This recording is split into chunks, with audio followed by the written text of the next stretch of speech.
क्या बात हुई? क्योंकि जयपुर तक जाने नहीं दिया, 8-10 जाने नहीं किलोमीटर दिया, नहीं बात की। ऐसा कोई महकमा बना नहीं जो हमें रोक सके।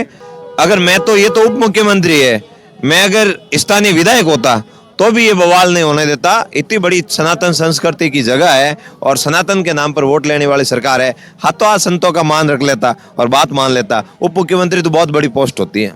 सड़कों पे एक नहीं हजारों लाखों हनुमान बेनीवाल दौड़ रहे थे भजनलाल सरकार को घेरने के लिए, जयपुर को घेरने के लिए। इसमें से एक थान सिंह डोली हमारे साथ हैं, आपको भी छोटा हनुमान कहते हैं, और आज तो स्वयं हनुमान बेनीवाल सड़कों पे थे।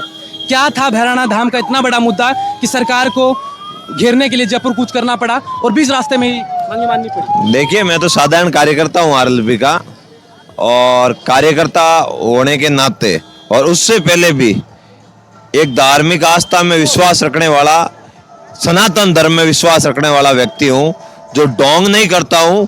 रियल में सनातन के प्रति हमारी आस्था है, इसलिए नेताजी के आदेश अनुसार और स्वयं के विवेक से इस लड़ाई को लड़ने के लिए संतों के सम्मान में हम लोग आए थे। सरकार को सुबह से पैरों पे खड़ा रखा और मैसेज दिया, लड़ाके आज भी जिंदा है, बस परखने की जरूरत है। और संतों के सम्मान में आज हाथों हाथ आदेश भी जारी करवाया, कमेटी भी बनाई और आगामी समय में इस आदेश को नेताजी के 12 घंटे से लंबा समय गुजरा। आज भैया 12 नहीं, हम तो 12 साल यहाँ बिता देते हैं। भगवान श्री रामचंद्र जी ने कितना बड़ा वनवास भोगा, तो हम संतों के लिए, हमारे सनातन संस्कृति के लिए बिना कोई दिखावे के किसी हद तक जा सकते हैं। और ये नेताजी ने आज करके दिखाया। कूच की जरूरत पड़ी, कूच भी किया, और वहाँ आईजी साहब को बुलाया, कलेक्टर साहब को बुलाया। इससे बड़ा, बिना राज के अगर कोई लड़ाका लड़ रहा है तो कोई बड़ी, इससे बड़ी बात क्या हो। आज हनुमान बेनीवाल ने मुख्यमंत्री भजनलाल को मूर्खाधीश्वर बोला है, इस बात को कैसे देखते हैं? ये नई उपाधि आज बेनीवाल ने दी है। तो अब साहब ने बोला है तो सोच समझ के ही बोला होगा। क्या सोचते हैं आप, क्या सोचते हैं इसके बारे में? भाई ऐसे तो थोड़ी बोला होगा, मेरे से बड़े हैं, उनको पता है किस विषय। कल पूछूंगा। उप मुख्यमंत्री का गृह क्षेत्र है ये, और यहाँ इतने लंबे समय से आंदोलन। बवाल ही नहीं करवाना चाहिए। अगर मैं तो, ये तो उप मुख्यमंत्री है, मैं अगर स्थानीय विधायक होता तो भी ये बवाल नहीं होने देता। इतनी बड़ी सनातन संस्कृति की जगह है और सनातन के नाम पर वोट लेने वाली सरकार है, हाथों हाथ संतों का मान रख लेता और बात मान लेता। उप मुख्यमंत्री तो बहुत बड़ी पोस्ट होती है। अभी क्या बात हुई? क्योंकि जयपुर तक जाने नहीं दिया, 8-10 जाने नहीं दिया, नहीं बात की। बीच रास्ते में रोक के बात की। हाँ, रोक के बात की, रोक के बात की। और ऐसा कोई महकमा बना नहीं जो हमें रोक सके।